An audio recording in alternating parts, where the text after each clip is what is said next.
오늘은 내게 주신 은혜, 내게 주신 은혜라는 제목으로 우리 하나님 말씀 함께 나누도록 하겠습니다. 고린도전서 15장은 부활장이라고 이름이 붙어 있습니다. 그래서 예수 그리스도의 부활과 또 그분을 믿는 성도들의 부활의 확실성에 대해서 사도 바울이 변증하는 장이라고 할 수 있는데요. 부활장 중간인 오늘 본문의 9절 10절에 부활과 상관없는 바울 개인의 은혜 이야기가 지금 추가되어 있는 것을 볼 수 있죠. 워낙에 유명한 구절이기 때문에 우리가 읽을 때 그냥 그런가 보다 하고 읽지만 사실 앞뒤 맥락과는 잘 안 맞죠. 나의 나된 것은 다 하나님의 은혜라, 우리가 찬양까지 만들어서 즐겨 부르는 유명한 구절인데, 바울이 자기가 받은 은혜가 얼마나 큰 은혜인지, 또 그 은혜가 어떤 일까지 하게 만들었는지 회고하는 것인데, 바울이 여기서 말하는 은혜는 단순히 내가 받은 게 너무나 감격적이다, 감동적이다 이런 수준을 말하는 게 아니고, 하나님의 은혜가 근본적으로 어떤 은혜를 우리에게 주시는 것인가 하는 것을 지금 여기서 말하고 싶은 겁니다. 기본적으로 은혜라는 건 값없이 주시는 하나님의 선물이죠. 우리 입장에서는 그 은혜라는 건 누림이 되는 거죠.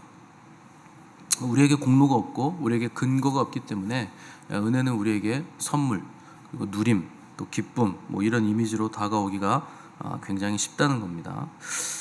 근데 바울은 자기의 삶은 나의 나된 것은 전적인 하나님의 은혜다 이렇게 고백을 했는데, 우리가 성경을 통해서 바울의 삶을 잘 들여다보면 그게 은혜라고 할 만한 삶인가, 또 그게 은혜를 받아서 기쁨이 넘치는 그런 행복한 삶이었는가 이렇게 생각을 해본다면 너무나 고된 인생을 바울이 살았습니다. 시시각각 목숨을 걸어야 되는 그런 시간들을 계속 연속해서 보냈기 때문에 이리저리 쫓겨다니고 맞고 갇히고 생명의 위협을 느끼고 난파당하고 물속에서 건짐받고 이런 일들이 굉장히 많았죠. 근데 바울은 그것에 대해서 10절 하반절에서 내가 모든 사도보다 더 많이 수고하였으니 내가 한 것이 아니요 오직 나와 함께 하신 하나님의 은혜였다 이렇게 고백을 하고 있습니다. 바울 스스로도 자기가 다른 사도들보다 수고 많이 한 거 알고 있다는 거예요. 내가 진짜 많이 수고했다 하는 거 알고 인정하는 셈인데, 근데 바울은 그게 전적인 하나님의 은혜였다는 겁니다. 바울이 여기서 말하는 수고가 일반적으로 우리가 말하는 수고 정도가 아니라는 거 여러분 아셔야 됩니다. 그냥 남들보다 땀을 조금 더 흘렸네, 조금 더 일을 많이 했네 이런 정도가 아니라 하는 거죠. 목숨을 건 수고를 말하는 거죠. 근데 목숨을 걸고 죽을 뻔했던 그 모든 과정들을 바울이 은혜라 이렇게 고백을 했다면, 바울이 받은 은혜와 지금 우리가 생각하는, 우리가 받기 원하는 은혜 사이에는 굉장한 차이가 있다 하는 것을 우리가 분명하게 인식을 해야 됩니다. 신약 성경에서 은혜라는 단어가 처음 나오는 부분이 놀랍게도 누가복음에 가서야 나와요. 마태복음, 마가복음엔 나오지 않다가 누가복음 1장 28절에서 이제 은혜가 처음 등장하는데, 어떤 때 등장했냐면 가브리엘 천사가 나사렛이라는 동네에 가서 처녀 마리아에게 처음 하는 말이 은혜를 받은 자여 평안할지어다 이런 소식을 전하죠. 신약 성경에서 은혜라는 단어가 처음 등장했다. 그러니까 뭐든지 성경에서 그 단어가 처음 나올 때의 의미가 굉장히 중요하거든요. 그 단어의 뜻이. 그러니까 신약 성경에서 은혜라는 단어를 말할 때 가브리엘이 마리아에게 말한 것이 첫 번째 은혜였다 하는 것을 우리가 기억할 필요가 있습니다. 그러면 이 은혜라는 게 도대체 무슨 은혜였느냐? 굉장히 당황스러운 은혜였는데, 아직 결혼하지 않은 상태에서 아이를 잉태하게 되는 은혜를 받았다 하는 것이 신약 성경에서 처음 등장하는 은혜의 내용이죠. 당시에 결혼하지 않은 상태에서 아이를 잉태한다는 게 유대 사회에서 어떤 의미냐? 투석형 당할 수 있는 죄죠. 간음죄죠. 그러니까 돌에 맞아서 죽을 수 있는 상황이 됐다 하는 것인데, 그게 은혜라는 겁니다. 그래서 그게 은혜고 너는 그런 은혜를 받았으니 또 한술 더 떠서 평안할지어다. 불안해하지 말고 평안해라. 이런 얘기를, 도무지 이해가 되지 않는 은혜, 도무지 이해가 되지 않는 평안을 얘기했다는 겁니다.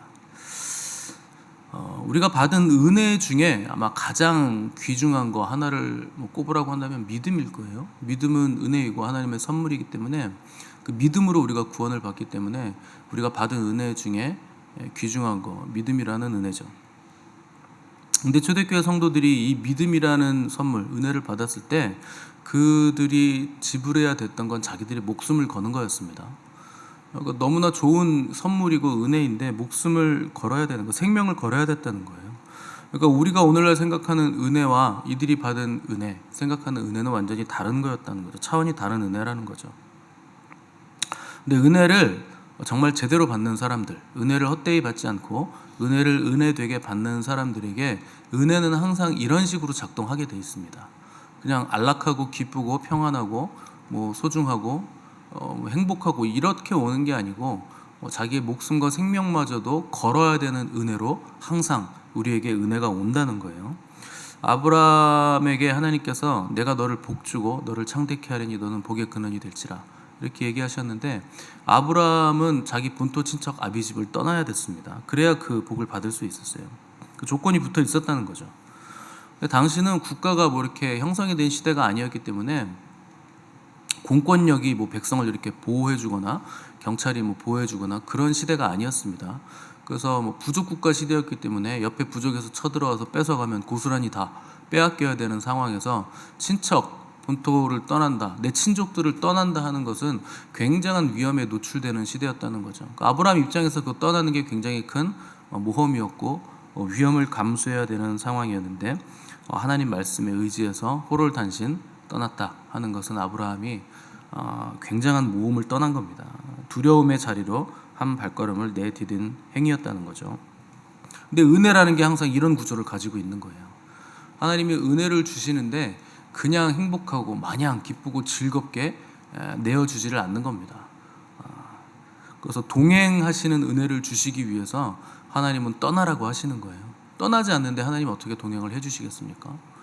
그래서 무언가를 채워주시는 은혜를 줄 때는 우리에게 비우는 것을 먼저 요청하시기도 하시고 우리를 살리시기 위해서 먼저 죽음을 요구하실 수도 있는 그런 은혜를 우리에게 주신다는 거죠.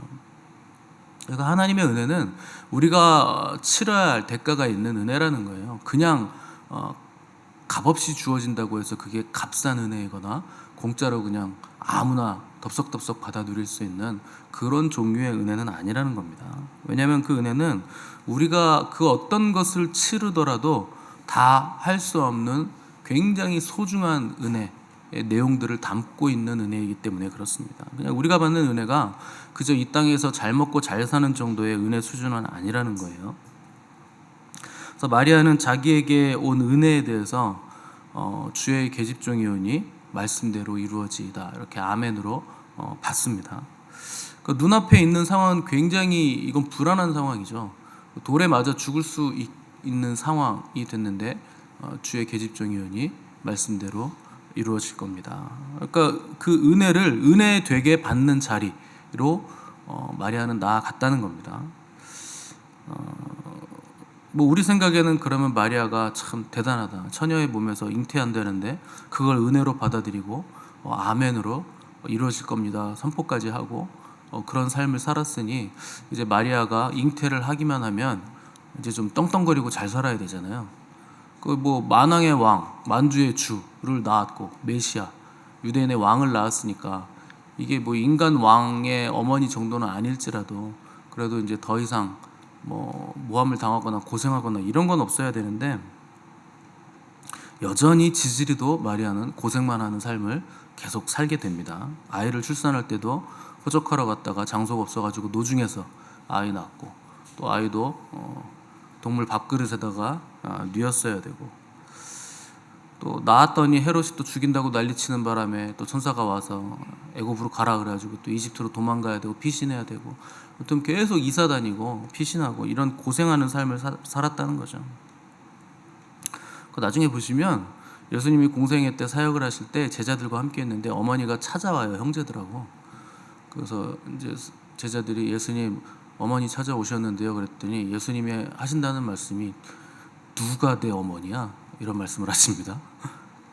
누가 내 어미고 누가 내 형제냐? 하나님의 뜻대로 행하는 자들이 나의 가족이고 내 어머니고 내 형제다. 만나주지도 않더라는 거예요. 그러니까 그 마리아 입장에서 그렇게 고생하면서 목숨을 걸고 처녀가 잉태를 해서 낳았고 순종해서 길러놨더니 그런 얘기 듣고 또 예수님이 뭐 이렇게 호락호락한 아들이었겠습니까? 여러분 생각에? 굉장히 대하기 힘든 아들 있잖아요. 그 중에서도 가장 힘든 케이스가 예수님이었을 것인데 얼마나 마리아 입장에서 마음이 어려웠었겠습니까? 그런 삶을 살았다는 거예요. 늘 아들이 죽을까, 우리가 죽을까, 살얼음판을 걷는 인생을 살았고 별로 대접도 받지 못하는 삶을 살아야 했다는 거죠. 그럼 도대체 무슨 은혜를 입었으며 어떤 큰 은혜였기에 마리아는 그걸 감수했을까? 아브라함도 그렇죠. 말씀에 순종해서 가나안 땅에 딱 도착했더니 오자마자 만난 게 기근이죠. 하나님 말씀 듣고 순종해서 본토 친척 아비 집을 떠났고 약속의 땅 가나안에 들어왔으면 이게 뭐 로또나 풍년은 아니더라도 먹고 사는 거에 일단 걱정은 없어야 되는데 당장 입에 풀칠하기도 어려운 기근이 고대 근동을 덮어버린 거죠. 얼마나 당황을 했겠습니까? 또 열국의 아비라는 칭호까지 주어졌는데 아들이라고는 달랑 100세에 낳은 아들 이삭 하나였죠. 그럼 도대체 그 약속된 그 아브라함의 복들은 아브라함이 언제 받았는가? 아브라함 살아있을 땐 받지 못했습니다. 근데 우리가 받은 은혜, 우리가 받는 은혜, 우리가 받는 약속들 이런 것들을 볼 때 이 땅에서의 시간의 관점 안에서 보면 다 받지 못해요. 근데 이것들을 우리가 어떤 관점으로 봐야 되냐면 영원의 관점으로 볼 때 하나님께서 주신 은혜와 복의 실체를 우리가 알 수 있다는 거죠. 그 은혜란 그런 겁니다. 잠깐 받고 누리고 기쁘고 많은 그런 짧은 유통기한을 가진 은혜를 하나님 우리에게 주시고자 하시는 게 아니에요. 그러니까 우리가 생각하는 은혜, 우리가 생각하는 기쁨, 우리가 생각하는 복은 너무나 짧습니다. 자주 말씀드리잖아요. 여러분 집에 금고에 금덩어리가 100개 들어차 있어도요, 그거 며칠 기쁠 것 같으세요? 한 달 갈까요? 1년 갈까요? 글쎄요, 뭐 어떤 분들이 10년 갈 수도 있겠죠. 그런데 그 10년 뒤부터는 그거 전혀 안 기쁠 겁니다. 근데 그게 만약에 여러분 평생이 기쁘다고 해도 그 기쁨이요, 금덩이가 있는 그 기쁨이 다른 슬픔을 기쁨으로 바꿔주지 못해요. 뭐 자녀가 죽는다거나 부모가 돌아가신다거나 누가 다친다거나 큰 병에 걸린다거나 고칠 수 없는 병인데 그 금덩이가 있는 기쁨이 그 병에 걸린 슬픔을 절대 상쇄해 주지 못한다는 겁니다. 근데 땅의 것은 다 그런 거예요. 근데 하나님이 우리에게 주시는 은혜, 하나님이 우리에게 주시는 기쁨들은 그런 유한한 수준의 은혜, 기쁨을 주시고자 하시는 게 아니라는 겁니다. 우리가 받은 은혜는 영원한 거예요. 그 무엇과도 바꿀 수 없는 거예요. 그 어떤 것을 가치를 거기에 저울질 하더라도 감히 저울질할 수 없는 은혜를 받은 겁니다. 설사 우리의 생명이라 할지라도 목숨이라 할지라도 그 은혜에 비하면 그건 아무것도 아닌 게 되는 그 정도의 은혜를 받았다는 거죠. 그러니까 바울은 지금 내가 다른 사도들보다 엄청나게 수고 많이 한 거 인정하지. 그런데 그게 다 하나님의 은혜였다. 은혜가 아니면 내가 어떻게 그렇게 할 수 있겠냐. 다 하나님의 은혜로 그렇게 된 것이라 고백을 했다는 거죠. 그래서 여러분들이 만약 이 땅에서의 기쁨과 복만을 원하신다면 그냥 교회 안 나오시는 게 낫습니다. 만약에 이 땅에서의 누리는 게 다면 여러분이 교회 나오시는 게 훨씬 손해예요. 왜냐하면 시간 여기다 드려야죠. 물질 드려야죠. 내 에너지도 여기다 다 쏟아야죠. 그렇다고 뭐 자유롭게 뭐 놀고 즐길 수 있어요? 하나님은 또 하지 말라는 거 좀 많습니까? 하라는 거 안 하는 것도 죄고 하지 말라는 거 하는 것도 죄니까 이거 살얼음판 걷듯이 삶을 살면서 늘 자기를 돌아봐야죠. 이 땅에서의 복을 누리는 사람들에게 너무나 불리한 조건이죠. 교회 다니는 것이. 그러니까 차라리 교회 안 다니는 게 훨씬 난 겁니다. 이 땅에서의 기쁨과 복만을 원한다면 그냥 놀고 먹는 데 집중하시면 돼요. 그러면 그걸로 충분하게 여러분 복을 누릴 수 있죠. 근데 우리가 원하는 복, 우리가 하나님께로 받는 복은 영원한 거예요. 그 유통기한이 이 땅에서 100년 유통기한으로 끝나는 게 아니라 영원한 겁니다. 근데 그 영원한 복이 정말 우리가 원하는 복이라면, 우리가 그 영원한 날의 은혜를 바라보는 자라면 두렵고 떨림으로 우리가 은혜가 정말 은혜되는 자리, 그 삶의 자리까지 우리는 나아갈 수 있어야 된다는 거죠. 그럼 우리가 받은 그 은혜의 내용은 뭔가? 도대체 무슨 은혜이길래 바울이 그토록 수고를 아끼지 않으면서도 그거 전적인 은혜 때문에 그렇게 된 거라 이렇게 고백을 했는가? 이 궁극적인 은혜의 끝에 보면요, 결국에 여기에 구원이 있습니다. 우리가 받은 은혜는요, 구원의 은혜예요. 구원의 은혜라는 건 근본적으로 죄 사함의 은혜라는 겁니다. 이 죄 사함의 은혜라는 건 이거는 누구도 받을 수 없는 은혜예요. 이 땅에 있는 사람 중에 누구도 이걸 줄 수 있는 사람이 없습니다. 누가 죄를 사해 줄 수 있습니까? 모두가 죄인이 이 세상에서 누가 죄인이 어떻게 다른 사람의 죄를 사해 줄 수가 있습니까?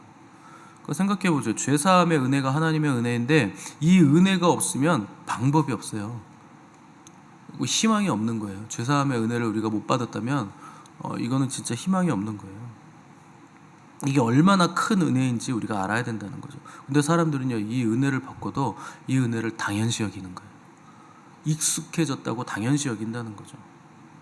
그리고 아무런 반응이 없는 겁니다. 그리고 죄를 지으면서도 또 회개하면 되지 뭐, 이런 식으로 생각하면서 죄를 너무나 쉽게 짓더라는 거예요. 은혜를 은혜되게 하는 자리까지 못 가져가는 것이고 은혜를 헛되이 받은 사람들이라는 거죠. 여러분, 우리가 은혜를 값없이 받았지만 이 은혜가 값이 싸서 값없이 받은 게 아닙니다. 독생자 예수 그리스도의 피를, 몸을 찢어서 피를 흘려서 우리에게 주신 은혜예요. 아무나 받을 수 있는 은혜도 아닙니다. 하나님이 선택한 사람들에게만 주시는 너무나 크고 놀라운 은혜죠. 우리가 은혜를 받았다는 건 그런 뜻입니다. 그만큼의 빚을 지고 은혜를 받았다.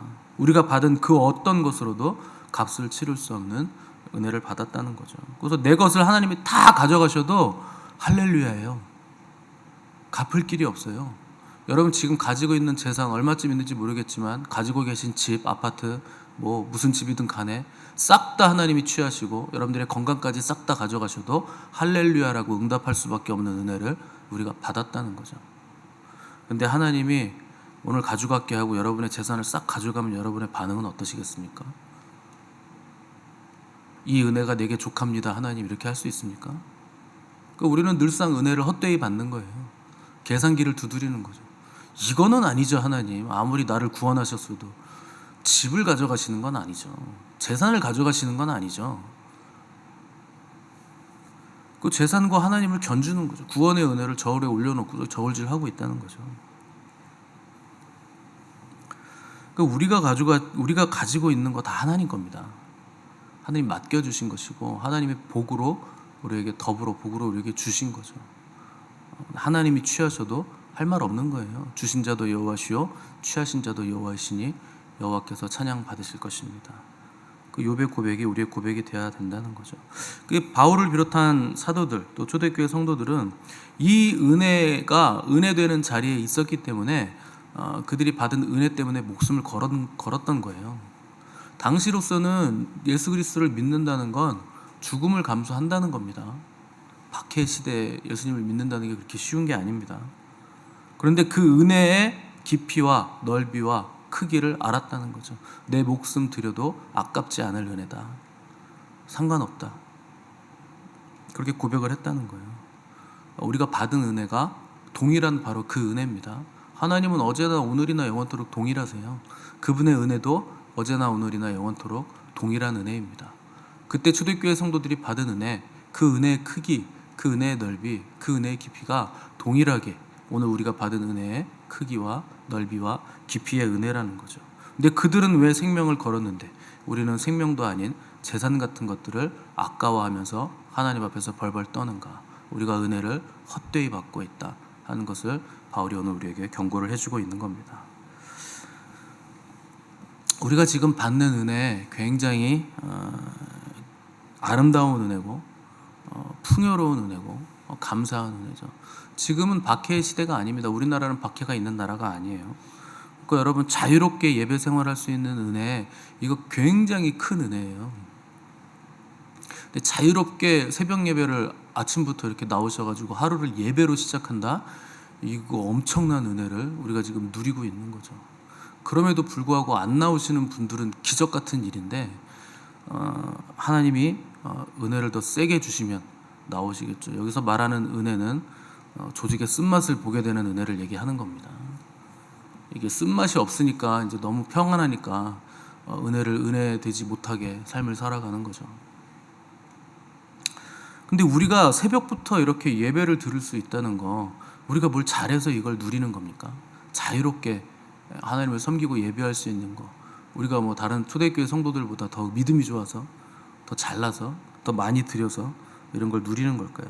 더 순수해서 이런 은혜를 받은 걸까요? 절대 아니라는 거죠.